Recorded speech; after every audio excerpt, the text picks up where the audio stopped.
I suppose it's not inappropriate to have started this story in a castle. This, after all, is the image most of us have in our minds when we conjure up the medieval world. We either think romantically of knights in armour, sporting their ladies' colours, jousting, the world of chivalry.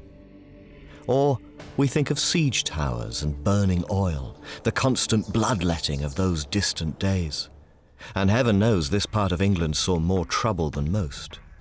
The border with Wales was a buffer zone between hostile nations, and the Norman barons who built their castles here were charged by the king to police this front line.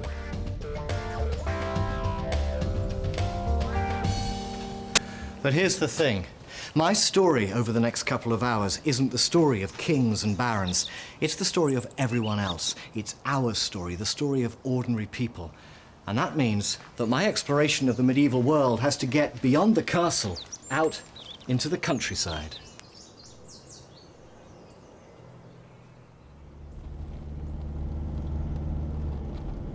All right, so let's set the scene. We're in the early Norman period, 1066. The Normans had defeated the Saxons at Hastings, and a whole class of Saxon lords, the so-called thanes, had lost their lands. Many had lost their lives. But really, for the vast majority of the Saxon people, life continued much as before. They lived in villages, scattered across the English countryside. They worked the village lands. The only difference now was that the lord of the manor wasn't Saxon, he was Norman.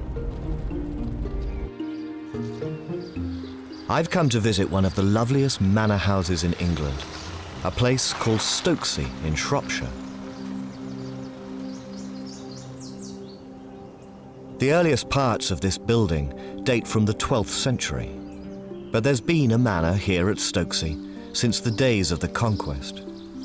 It was the property back then of a Saxon lord, a man called Ealdred, but after the Conquest it passed into the hands of a Norman called Roger de Lacy. Now, the reason I know who owned Stokesay back then is because, like many places in England, Stokesay is mentioned in the Domesday Book. 20 years into his reign, William the Conqueror had commissioned a survey of all the lands of England. He had had every manor listed by value to know how much tax they owed. And for the historian, this Domesday Book is an astonishing gift because it enables us to transport ourselves back 900 years to a place like Stokesay and to populate this manor with its full complement of medieval characters.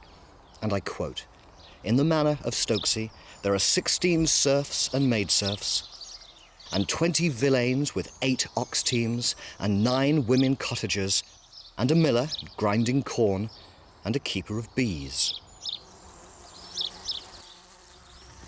There's nothing left of the village that must have been here once, where all those serfs and villeins, the different ranks of medieval peasant, lived. The rich built in stone. They made their mark on posterity, but the poor, they lived in timber-framed longhouses with walls of interwoven branches packed with mud. It's all decayed over time. It's frustrating. All that remains is a mound of earth further downriver where the mill once stood. And you head out into the fields beyond Stokesay. Same problem. It seems so timeless. And there's a joy knowing you're walking the same earth those peasants walked 900 years ago. But the landscape has changed beyond recognition. Nowadays, this land is pasture, grazing land for sheep and cattle. Back in the 11th century, though, we had a rapidly expanding population. And we were dependent on growing crops, wheat, barley, peas, beans, and every inch of available land was put to the plough, and this was hard work, intensive work.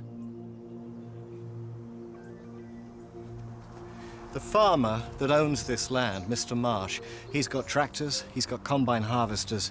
He could plough and sow those fields up there in a week. He could harvest them in a couple of days. Back in the 11th century, that kind of work would have taken the entire village. The process of putting food on the table tied up the vast majority of the English population to a life of service here in the fields. What you'd have seen back then, up here in the fields above Stokesay, was a life of hard graft. The land was arranged in the medieval fashion, 3 large open fields divided into strips, each the width of an ox team. Villeins worked their own strips, enough to feed their families, and then gave half the week in unpaid service on the manor lands. Serfs had no strips of their own. They worked day in, day out for the lord of the manor. They were little better than slaves.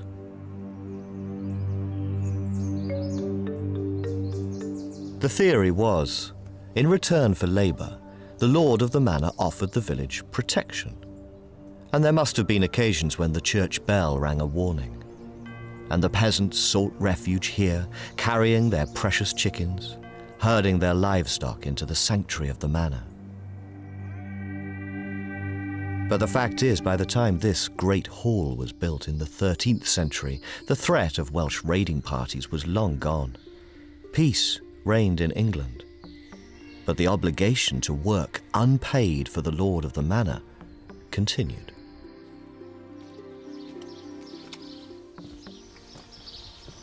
There are records of manor courts held in great halls like this. They were village gatherings held 3 or 4 times a year, an opportunity for villagers to sort out grievances in this communal way of life. So-and-so's pig has trampled so-and-so's crops, you get the idea. But most of all, what you read in the pages of these manorial records are a list of fines, punishments for those villagers that broke the rules. 2d for failing to thresh the Lord's corn, 4d for marrying without his consent, 6d for leaving the village without permission.